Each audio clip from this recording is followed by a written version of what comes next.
अब ये बहुत बड़ा प्रश्न हमारे सामने आता है। मोदी जी जैसे ही हम लोग चर्चा करते हैं, मोदी जी बीच में आते हैं, हिंदुत्व की बात करते हैं, मोदी जी सहज भाव से बीच में आ जाते हैं। आप ही लेके आए हैं।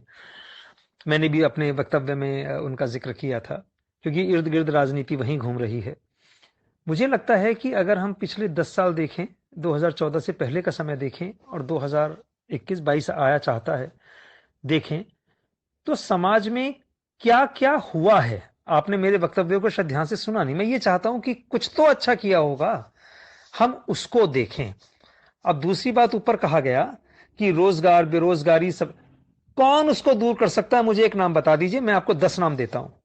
क्या ममता? क्या अखिलेश? क्या मायावती? क्या लालू यादव? क्या मुलायम? क्या कांग्रेस का कोई भी नेता? क्या दक्षिण में एआईडीएमके, अन्ना डीएमके? कौन कर सकता है ये? बीजू जनता दल? क्या इसको नीतीश दूर कर सकते हैं?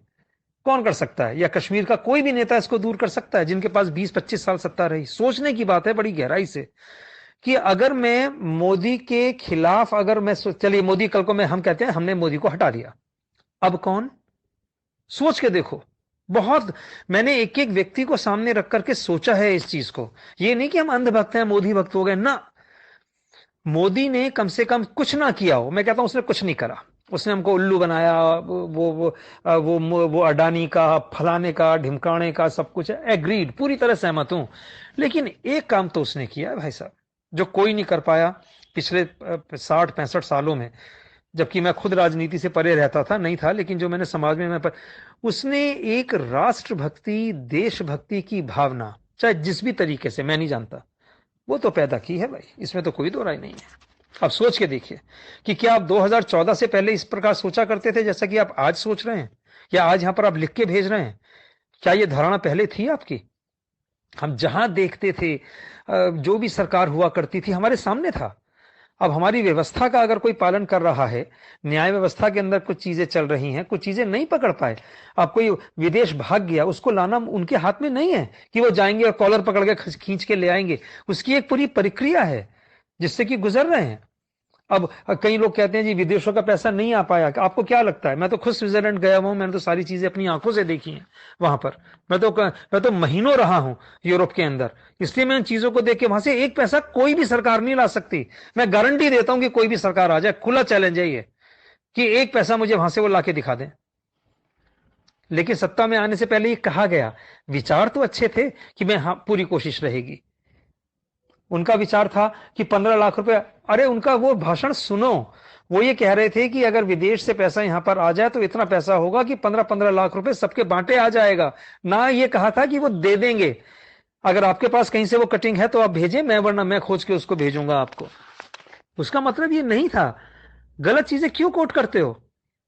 सबके परिवार हैं, सब लोग अपने धंधे पानी करके बैठे हुए हैं। एक एक को देखो ना, खोद के देखो।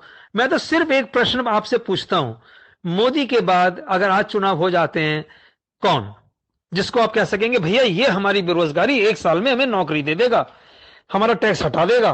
वो कौन? उसका नाम मुझे बता दो। और जिसमें राष्ट्रभक्ति, देशभक्ति की भावना कूट कूट के भरी हो, ये बता दो।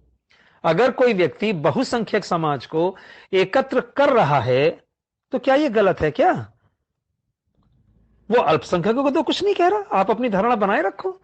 जो काम पुराने गलत हुए हैं उनको अगर ठीक किया जा रहा है तो आपत्ति क्यों है समाज में?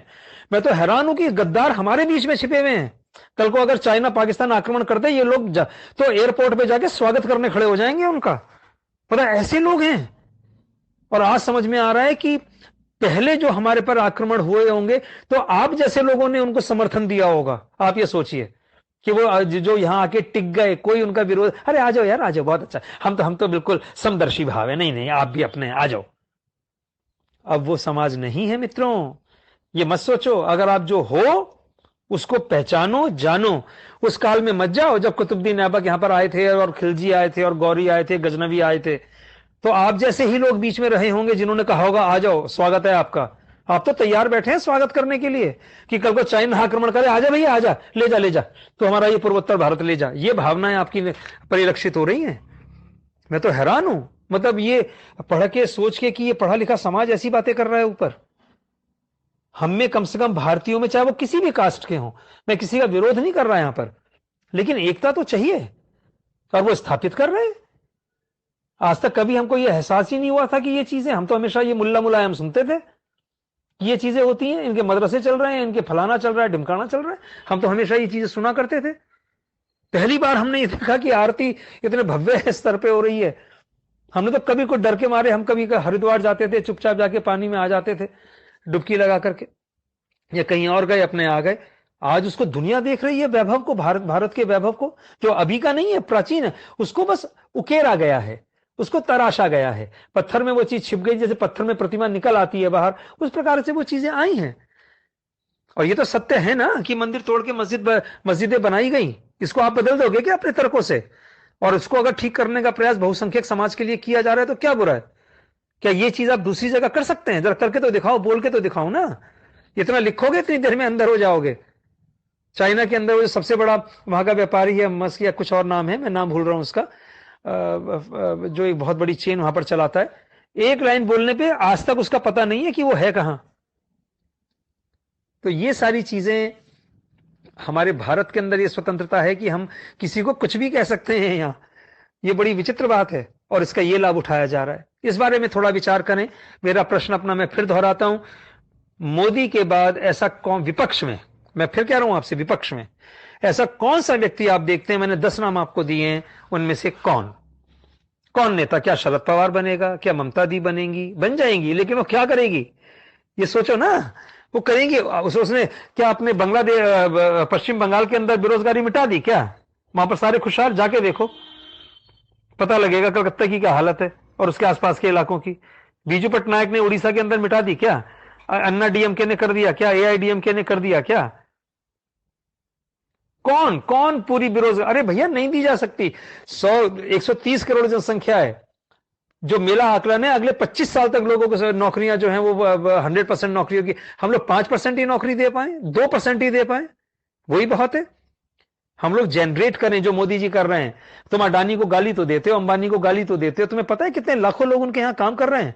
अरे भैया ऐसे लोगों की तो पूजा की जानी चाहिए। इन लोगों ने हमको एम्प्लॉयमेंट दे रखा है, काम दे रखा है। अगर ये लोग नहीं होंगे तो काम कौन देगा? कौन कौन नौकरियां और एम्प्लॉयमेंट जनरेट कैसे होंगी?